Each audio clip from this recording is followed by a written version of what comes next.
Professor Swaran Singh, if I can come to you, sir, as we talk about the theme of the lasting friendship between India and Japan, how do you assess the role that the late leader Shinzo Abe played, and particularly the partnership between the late leader and Prime Minister Modi? Thank you, Shubhendu. First of all, one has to look at a little bit of inside Japanese politics. Japanese politics had seen prime ministers changing like musical chairs for a long period of time. So this is very unusual that Shinzo Abe, who first came to power in 2006, but only about less than 2 years, and then again when he came back in 2012, stayed in power for full 8 years. So it's something that makes him the longest serving prime minister of Japan in that sense. Among many things that he changed inside Japan, he also made Japan much more influential in terms of moving away from what was known as a pacifist constitution to becoming a more assertive player in the region in that sense. When it comes to India, I think it's very unusual. India was not only, initially closer to Soviet Union when Japan was closer to United States, so they had very minimum relationship. But now, during the period of Shinzo Abe, is a period of change for India's foreign policy as well.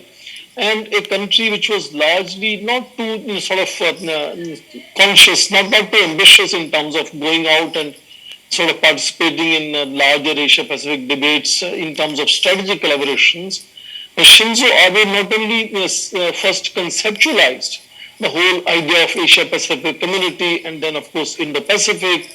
He came to India in 2007 and gave a famous speech about which is usually called the Confluence of Two Seas, a speech by him, where he, of course, also quoted the Dara Shikoh.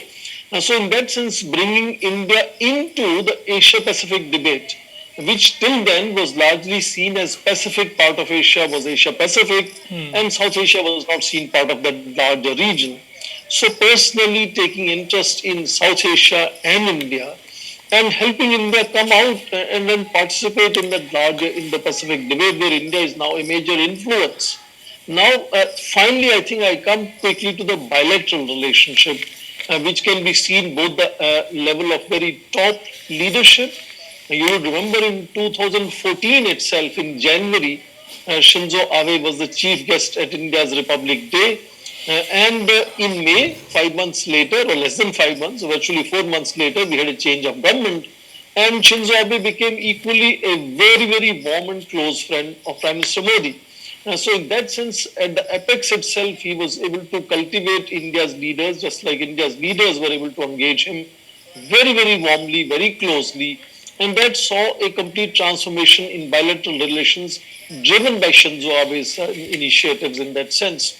Of whether, starting with the strategic and global partnership, special strategic partnership, India becoming the largest recipient of Japanese official assistance, and a whole range of infrastructure areas where Japan is involved today, transport, communication, power, Yamuna Action Plan, infrastructure in Northeast, for example. And so therefore, in the last 20 years, you saw Japan investing about 40 billion US dollars in India, and that's why when Kishida, Prime Minister Kishida was here, he promised another 5 trillion yen this time, of course, in next 5 years. So enormous investment relationship, but of course trade has remained largely limited to $20 billion, and I think there's an enormous potential there.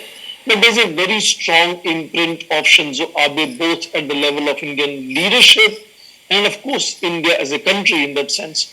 No doubt, Prime Minister described him as the most important force in transforming India-Japan relations and declared immediately the mourning day for India, chose personally to go there and be there at the funeral ceremony among several other leaders from world over who are coming. So I think not just in Japanese politics or in India-Japan relations, Shinzo Abe's legacy would influence and will keep influencing, I think, larger Asia-Pacific and Indo-Pacific region, which is where he conceptualized not just a new role for Japan, but also the whole transformation that is occurring in that larger region and how new challenges need to build new alignments. And that is where India-Japan came closer. And in that sense, I think Shinzo Abe, as we are all saying, will be remembered for a long period of time. Hmm. Professor Singh, talking about the special friendship between Prime Minister Narendra Modi and the late leader Shinzo Abe, how do you also see the manner in which sort of it matured? Prime Minister has also penned a special blog talking about his experiences of the legacy of late Shinzo Abe, and talks about how the friendship, the bedrock of the friendship was not dependent on them, either of them being at the topmost leadership position. In 2007, Prime Minister Modi was the then Chief Minister of Gujarat, and Shinzo Abe visited as a Prime Minister, and that's when the friendship blossomed. Later, as Shinzo Abe concluded his leadership stint after many years as the Prime Minister of Japan, even then the friendship remained. How do you see the convergences as far as the leadership style, worldview of the two leaders are concerned, that sort of boost the friendship even while the positions in the respective government or country varies?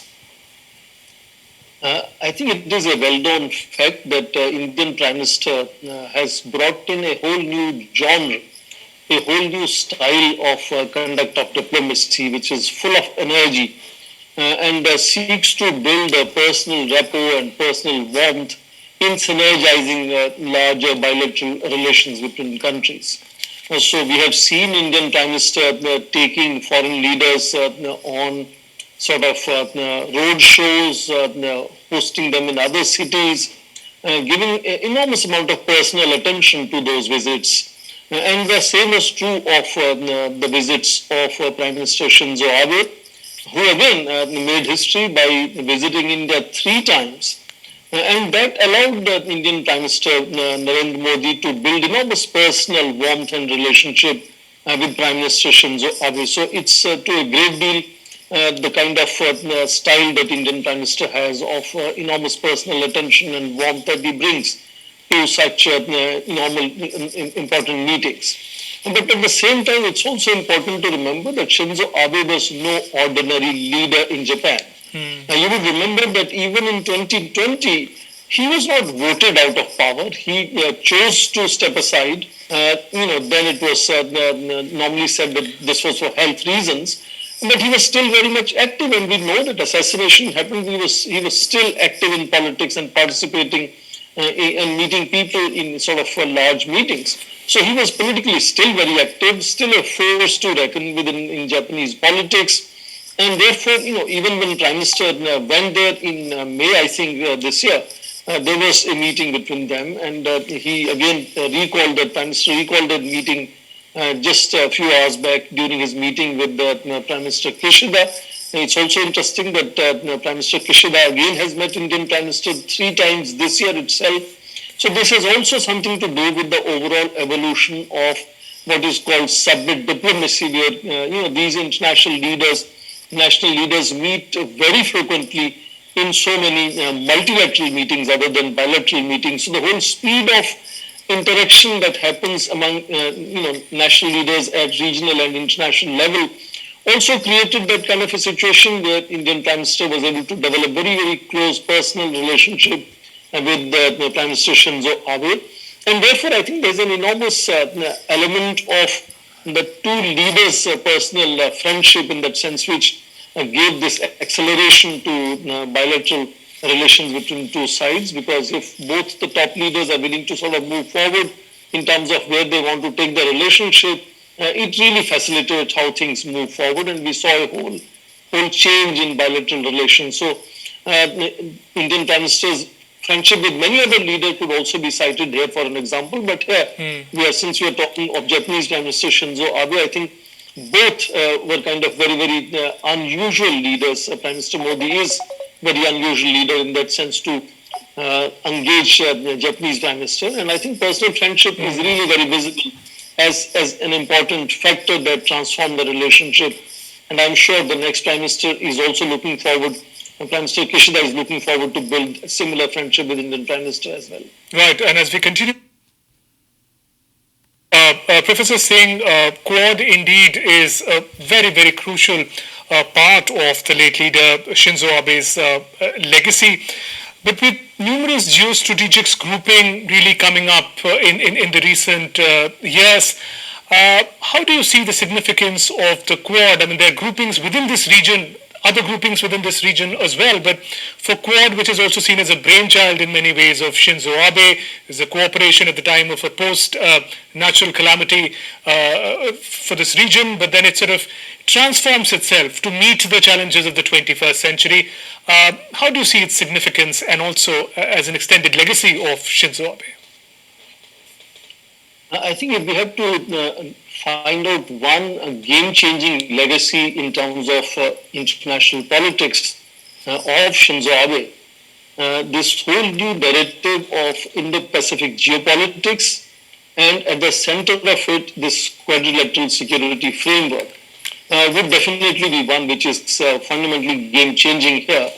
Because since early 1990s, ASEAN had come to be recognized as the center around which various forums were being built to evolve some kind of regional stability, regional prosperity. So a number of dialogue partnerships were being built.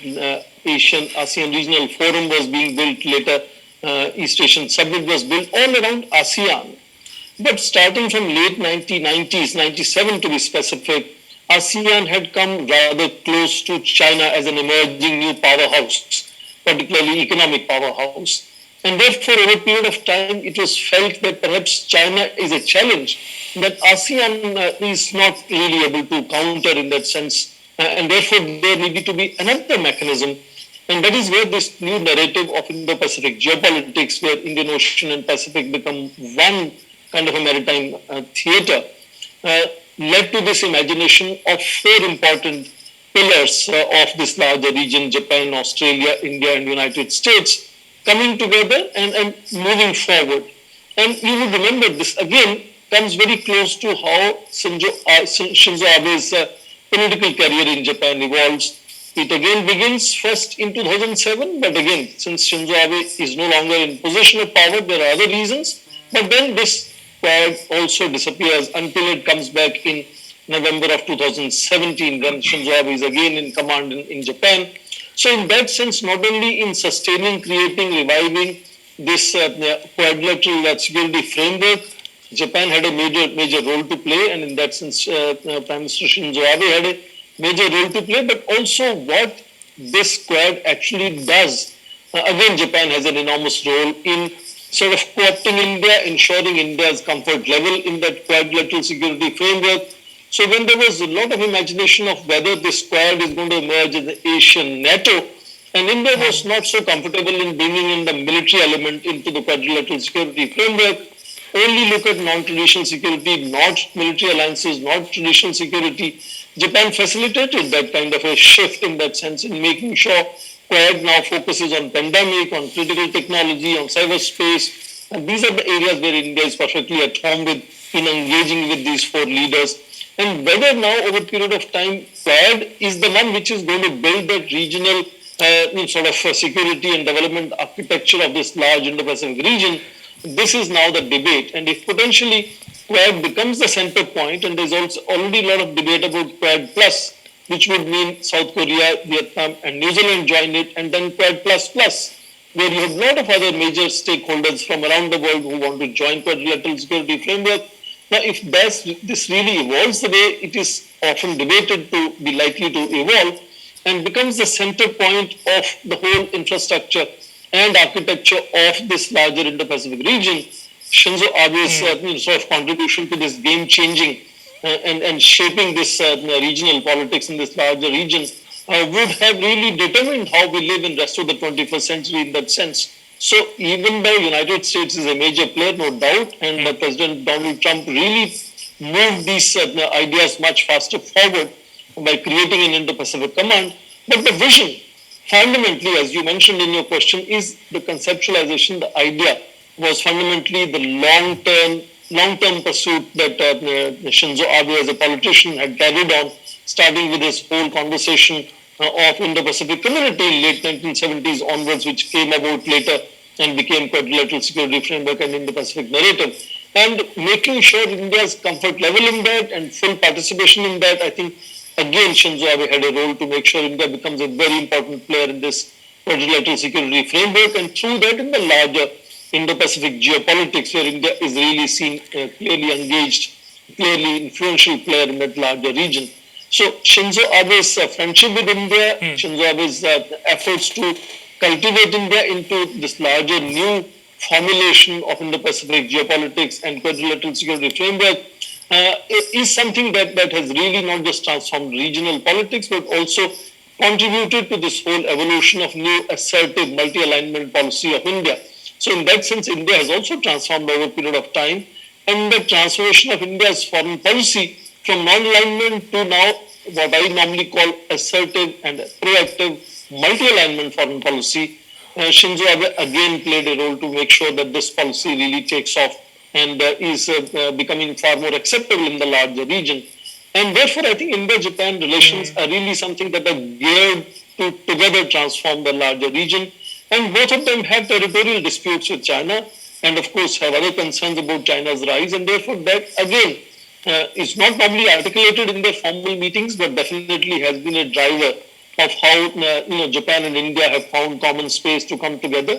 And Prime Minister Modi and Prime Minister Shinzo Abe have given that articulation and then given those sort of attention to these challenges, how they can come together and address not just the China challenge, but also larger challenges, which are, for example, flowing from pandemic, from economic disruption, deceleration, all kinds of other issues also are involved. So in that sense, Shinzo Abe was a great friend of India and then obviously played a role in how Indian foreign policy was evolving and trying to find its new role and new contribution in the larger region.